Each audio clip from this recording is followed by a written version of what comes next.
Sir भेजे आपको। ठीक है, एक मिनट तो।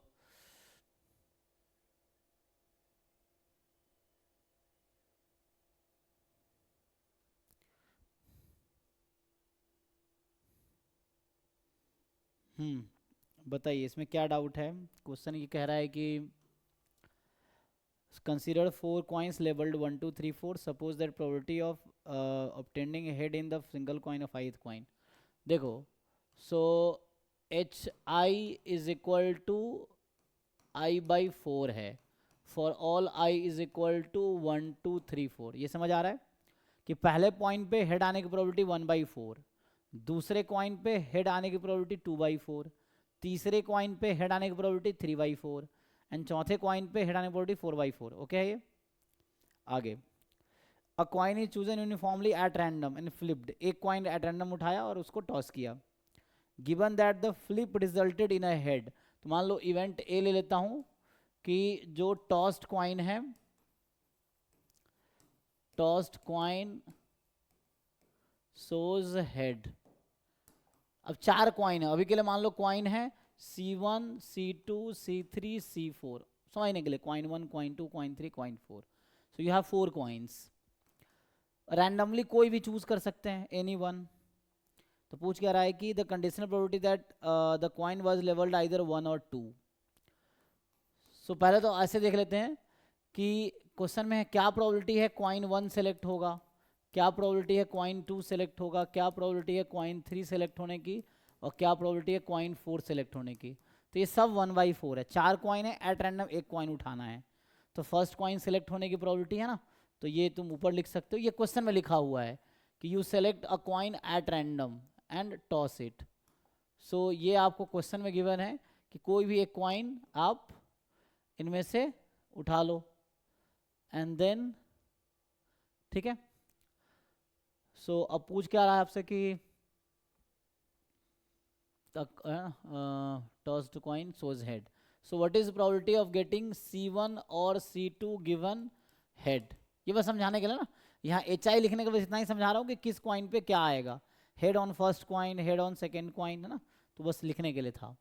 तो गिवन है कि हेड आया, या मैं ऐसा लिख दूँ, मान लो ए, इवेंट ए लिख दिया, टॉस कॉइन सोज हेड। तो क्या दिक्कत है।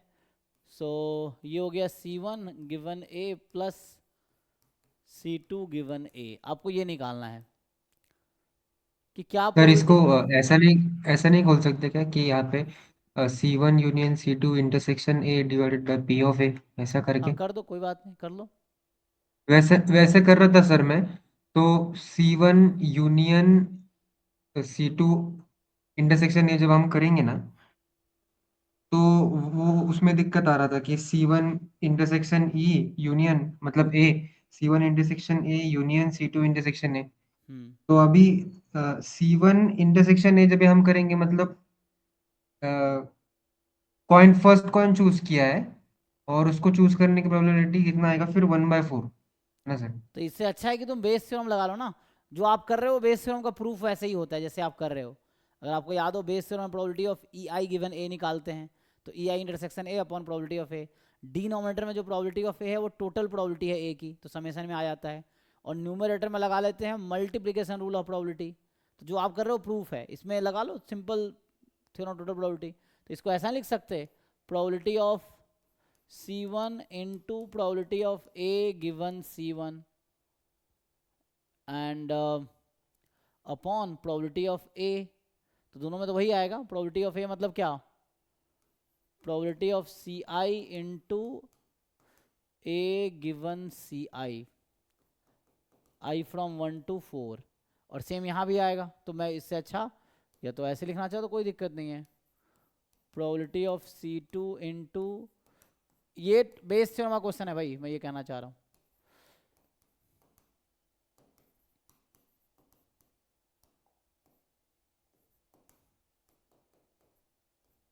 और ये जो मैंने लिखा था ना, ये एक्चुअली वही मतलब था। ये जो यहाँ लिखा गया है ये एक्चुअली वही है। प्रोबेबिलिटी एच आई का मतलब क्या है, हेड ऑन आईएथ क्वाइन।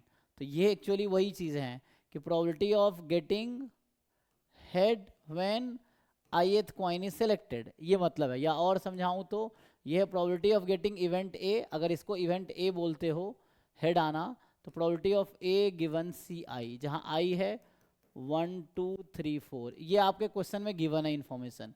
अब आप जैसे समझ आता, आपको ये समझ आ रहा है, ये I/4 समझो, ये समझ आ रहा है, ये समझो। हाँ, आई आप 1 2 3 4 अपने हिसाब से रखो।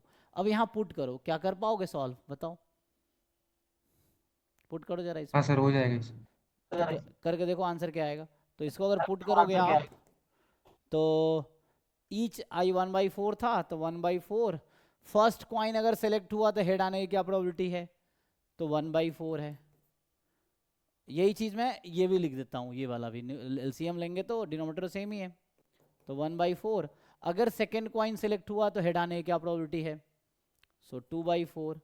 अब डिनोमिनेटर में या तो वैसे कर लो समेसन, या जैसे तुम्हें ठीक लगता है, एक्सप्लिसिटली करना है वैसे कर लो, क्योंकि प्रोबेबिलिटी ऑफ सी आई जो है 1/4 है, बाहर आ जाएगा। और ये आपका I/4 है, तो जैसे समझ आ रहा है 1/4 summation I/4 I from 1 to 4। अब जैसे समझा वैसे सॉल्व कर लो। तो ये 4 4 4 4 4 4 कैंसिल हो गया।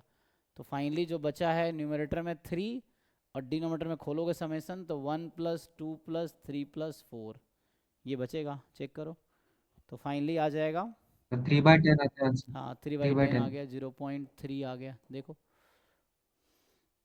कुछ डाउट है तो बताओ।